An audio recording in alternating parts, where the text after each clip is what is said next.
Hello, fam.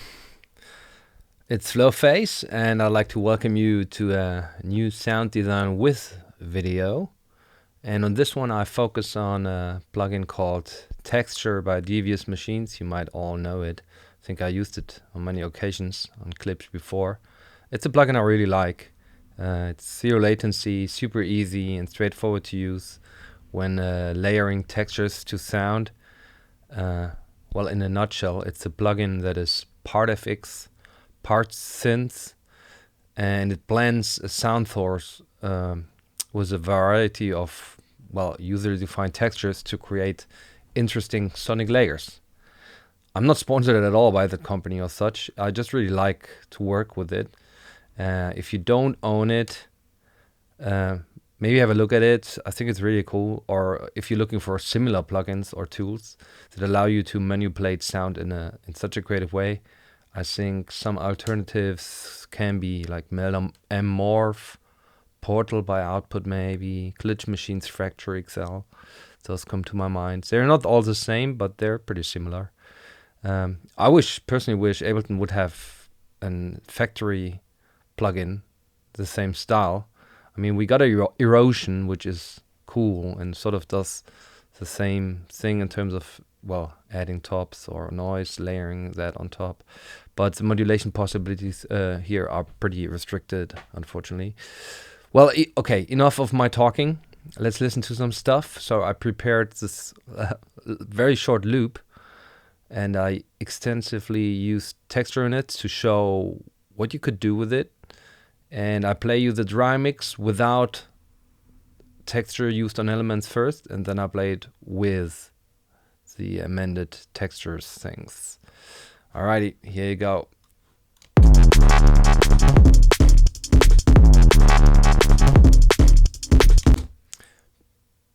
You know, it's pretty much all there, defined and warm, but it sounds a bit muffled or muddy, and it misses the brilliance or more character. So I'll play it to you again, and then I'll switch to A, which is the current project on with the texture plugins on there.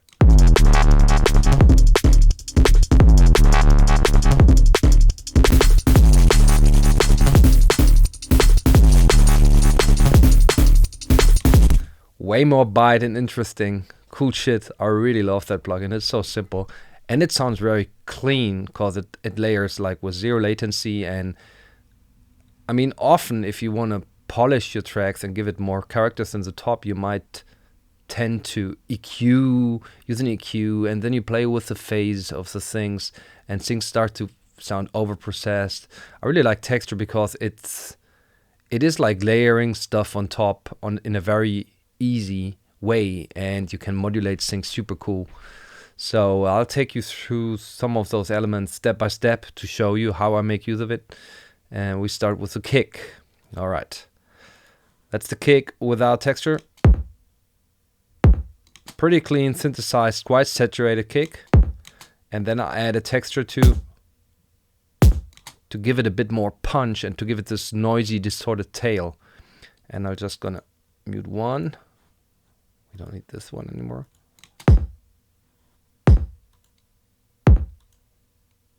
This one adds just a little resonant tone in the tops.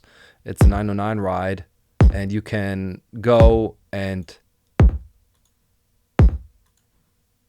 use different playback modes like trigger, loop, or granular with various parameters you can play around.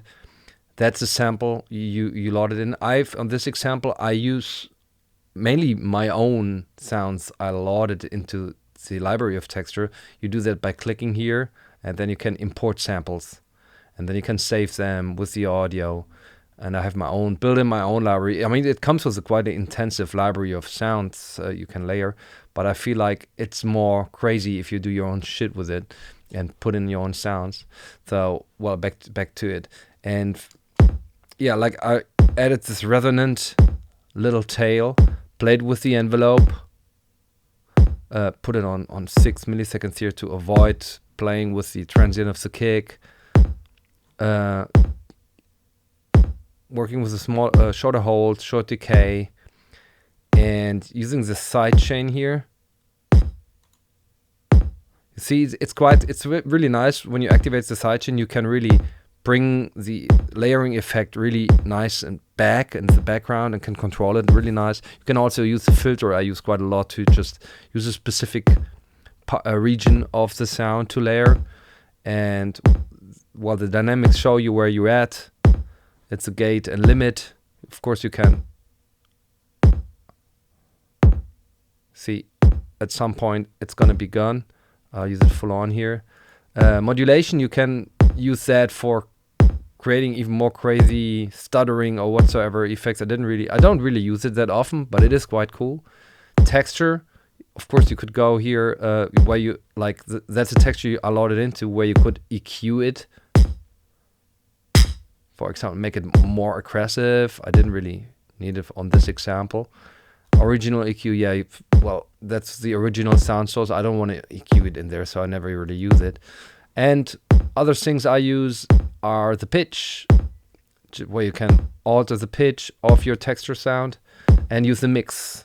That's pretty much, in a nutshell, how I use it before I continue with all the others. And then I added this little noise thing, which is like a very saturated head played back by trigger. You see, nothing really done, just worked with the envelope, gave it some little, not much of filter, but sidechain, changed the pitch, and worked on the mix. Now here it's the texture sound by itself. I felt that is enough. So, nice, easily layered, more tops to the kick. On the snare, it was has quite a bigger impact, so I'm just gonna play you the snare back without it. Quite standard dry snare, synthesized. Then I added texture here. It's a ride. Give it some nice ring up there, like some nice resonance. Again, you play with the envelope, play a little with the sidechain. I think on this one I added a bit more of top, and play with the mix. So that felt right to make it a bit more acoustic. This one's also, again, another hat used very slightly to give it a little more air on the tail. And then I'll use another instance, which is a snare tail, actually, I have imported. And it's played back by trigger. I mean, maybe I can. So this kind of adds a little low end feeling to it. Like it's more like a very stereo room tail. It's really nice. It gives it a bit more dimension. Again, I made sure I don't really fuck with the transient of it, and really just use the tail information. No other processing here, just a bit of pitch correction by ear. As you see, super fast and easy how you can alter a sound. Bring the snare more alive, you know. And then you can also use it on basses, of course. So there's this whole bass riff. So I'll just focus on this one first. Pretty dry. So I added some textures here, actually 4 instances, just because for the example to show you some stuff.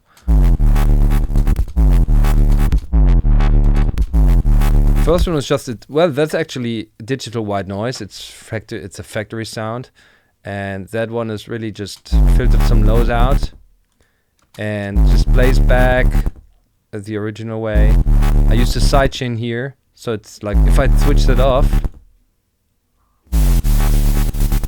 you know, that's too much. That's something that's like, I mean, if you want that, you could actually automate or modulate that over time. But this is actually enough to give a little more shine to that bass and get like simulate distortion in a way. Let's put it that way.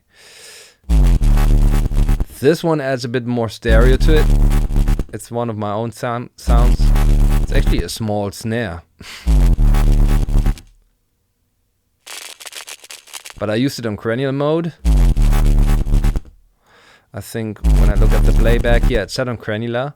And then again, use the sidechain, maybe use some filtering to it. Everything's very short here on the bass. Pitch it down slightly and amend the dry and wet. But it's got some nice texture, added some nice texture to it.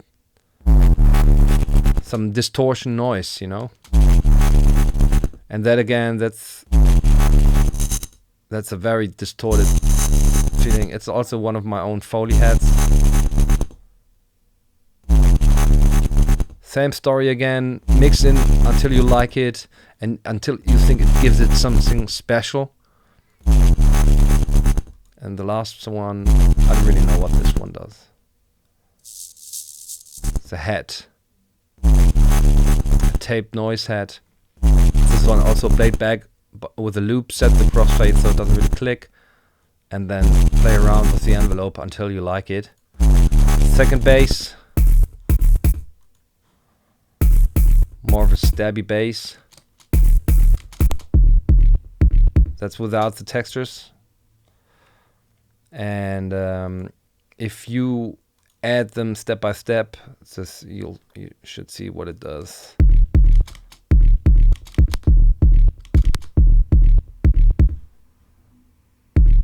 This one doesn't do a lot. It's an own sample. It just, I think it adds a bit of tops.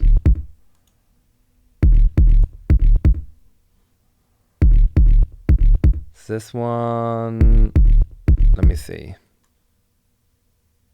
Doesn't really do anything. I need to let me try that. I don't really know. This one doesn't really do anything. This one is the main friend. It's a 909 bass I actually have imported. Pitched it up really high, played around with the sidechain. Super short. It kinda gave it a nice texture. And a nice stereo feel up there. It's a little, let's say, boxy in a way, but it kind of brought the sound more alive again. Then again, another taped noise to give it a bit more gritty. And last one, it's a tone head which is quite resonant to give it a little more resonance distortion up there. So that's the basis. And then we got some steps as well. Yeah, and I use it here pretty much only to add some digital noise top to it.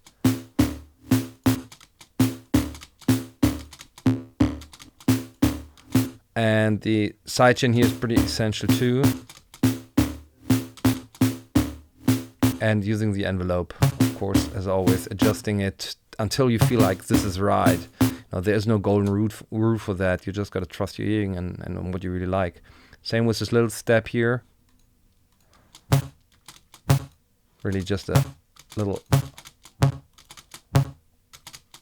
little noise top end for it to kind of stick through better. And then we got those, last example on this one, the hats. So that's the hats without it. And I use, they're a little numb as well. I think I had pitched them down too. It's like a little tambourine added to it, just to give it a little more feeling, stereo, resonant feeling in the tops. That's what I mainly use it for. So here you go. That was it. Of course, you can do way more things with textures. For example, like adding a subharmonic bass to your bass lead to make it more powerful, or use drones or synths to give percussion a tone, create crazy tonal risers or sweeps. It's a really fun tool to get lost in. So you should try it out. And for this quick sound design spotlight, it was it. And I hope you got some inspiration out of it. And I'll see you soon. Bye bye.